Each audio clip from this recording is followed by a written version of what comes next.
Indian works association Indian works association यांच्यातर्फे नाशिक रोडच्या विभागीय आयुक्त कार्यालयातील Maharashtra environmental engineering training and research academy अर्थात मित्रा येथे आंतरराष्ट्रीय परिषदेचं आयोजन करण्यात आलं होतं.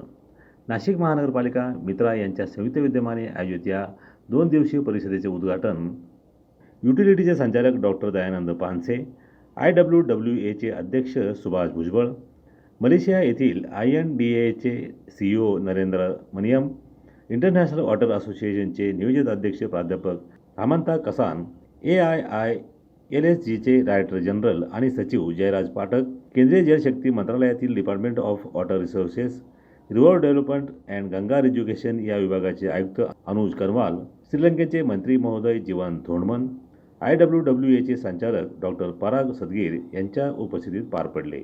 यावेळी उपस्थित मान्यवरांचा सत्कार करण्यात आला. भारतात एकीकडे भरपूर पाऊस पडत असल्यानं अनेक ठिकाणी पुराची स्थिती निर्माण होते, तर दुसरीकडे नळात पाणी नसल्यानं नागरी वस्त्यांमध्ये पाणी पुरवठ्याचे आव्हान निर्माण होत असते.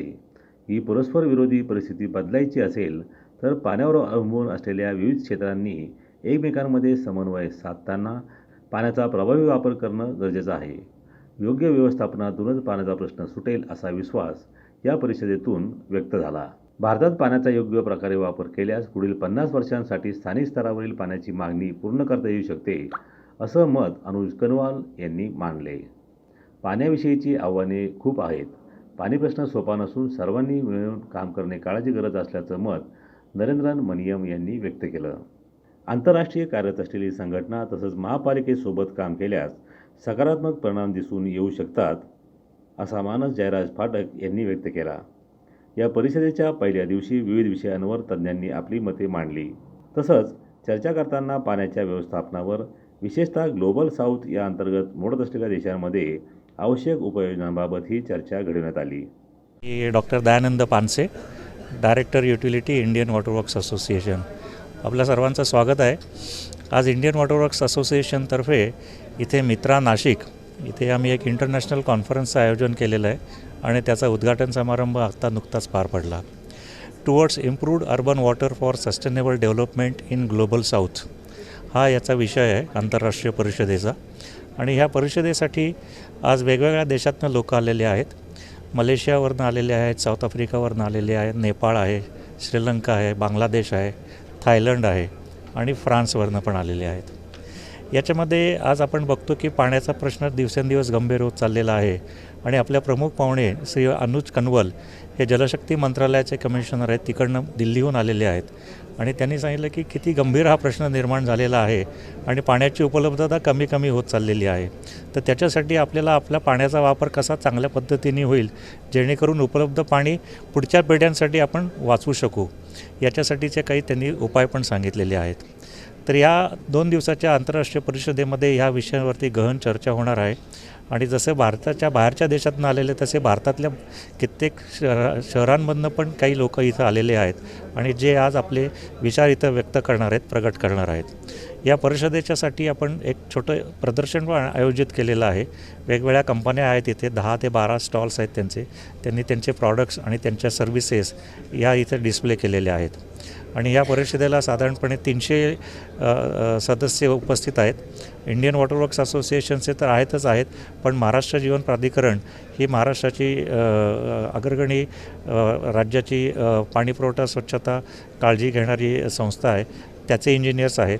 आणखीन वेगवेगळ्या महानगरपालिका, नगरपालिका त्यांचे पण इंजिनियर्स या कार्यक्रमासाठी आवर्जून उपस्थित राहिलेले आहेत. तरी या 2 दिवसाच्या कार्यपरिषदेनंतर आपण काही याच्यावरती गहन प्रश्नावरती काही उत्तर शोधू शकतो आहे का, याचं आपल्याला नक्की उत्तर मिळेल. आणखीन ही परिषद यशस्वी होईल अशी मी आशा व्यक्त करतो. धन्यवाद. हां, आता याच्यामध्ये कसं आहे की आपण हे एक लाँग टर्म ज्याला म्हणजे आत्ता पाऊस कमी झाला म्हणून लगेच त्याच्यावरती उत्तर शोधण्यासाठी ही परिषद काय आपण असं याच्यावरती उत्तरं लगेच काढू असं नाही आहे. पण आज आपण मागाशी मी म्हटलं तसं की पाण्याची उपलब्धताच कमी होत राहिलेली आहे, तर त्याच्यासाठी उपलब्धता कमी आहे तर त्याच्यासाठी काय करता येईल याच्यावरचे प्रश्नांची उत्तरं आपण नक्कीच याच्यामध्ये हे करणार आहोत, चर्चा करणार आहोत, जेणेकरून आहे हे पाणी आपल्याला कसं चांगल्या पद्धतीने वापरता येईल त्याचं मार्गदर्शन आपल्याला तज्ज्ञांकडनं या परिषदेमध्ये होईल. रिसोर्सेज वाटर सेक्टर के लोगों की संस्था है जिसके करीब 12,000 मेंबर्स हैं जो डिफरेंट सेक्टर से आते हैं, उसका एक मैं भी स्वयं में एक मेंबर हूँ। और ये संस्था डिफरेंट एस्पेक्ट्स पर डिफरेंट एरियाज़ में पिछले 54 साल से काम कर रही है। आज ये कॉन्फ्रेंस एक इंटरनेशनल कॉन्फ्रेंस है जिसके अंदर हमने इंटरनेशनल एक्सपर्ट्स बुलाए हैं और वो इस पे बारे में बात करेंगे कि हमारी सस्टेनेबिलिटी हमारे पूरे साउथ ग्लोबल साउथ के लिए कैसी रहेगी, उसके लिए हमें क्या काम करना पड़ेगा, किन किन एरियाज़ में काम करना पड़ेगा। हमारे 9 सब थीम्स हैं इस कॉन्फ्रेंस के, और सबसे इम्पोर्टेंट जो एस्पेक्ट मैंने जो रेज़ किया है वो है कि वाटर यूज एफिशिएंसी। जब तक वाटर यूज एफिशिएंसी का पाठ्यक्रम हर सेक्टर में नहीं लगेगा तब तक हम उस गोल को अचीव नहीं कर पाएंगे। हम अपनी एफिशिएंसी से करीबन 100 BCM पानी बचा सकते हैं, जो कि हमारे पूरे भारत के लिए अगले 50 साल तक के लिए डोमेस्टिक वाटर सप्लाई को पूरा कर सकता है। इन एस्पेक्ट्स के साथ हम एक्सपेक्ट करते हैं कि जितने भी एक्सपर्ट्स यहाँ आए हैं वो सारी इन चीज़ों पर डिस्कस करेंगे और कोई ना कोई हम एक अच्छा सोल्यूशन भारत सरकार को देंगे। इसमें भारत सरकार जल शक्ति मंत्रालय का सपोर्ट है, मैं स्वयं उसका रिप्रेजेंटेटिव हूँ यहाँ पर, और महाराष्ट्र गवर्नमेंट ने भी बहुत अच्छा सपोर्ट किया है इस इवेंट को। और डिफरेंट इंटरनेशनल ऑर्गेनाइजेशन से, इंटरनेशनल वाटर वर्क्स एसोसिएशन से, इंटरनेशनल मलेशिया से, नेपाल से और साउथ अफ्रीका से काफ़ी लोग यहाँ इंटरनेशनल कॉन्फ्रेंस में आए हैं और हमें उम्मीद है कि काफ़ी अच्छी डेलिब्रेशंस यहाँ होंगी। लोक संख्या बढ़ रही है। आने वाले दिनों में हमारे यहाँ सिर्फ एक ही चैलेंज है, वो है वाटर स्ट्रेस। भारत के अंदर बारिश की कमी नहीं है, लेकिन पानी के मैनेजमेंट की बहुत कमी है।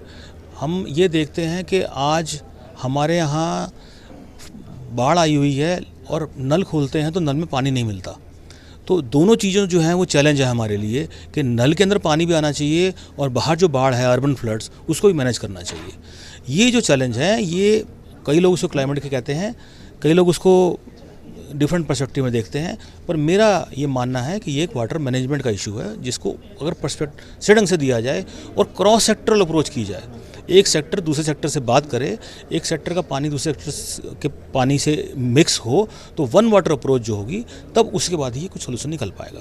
अभी ऐसा आने वाला युद्ध तो जब आएगा तब आएगा, लेकिन आज जो है वो युद्ध ही है।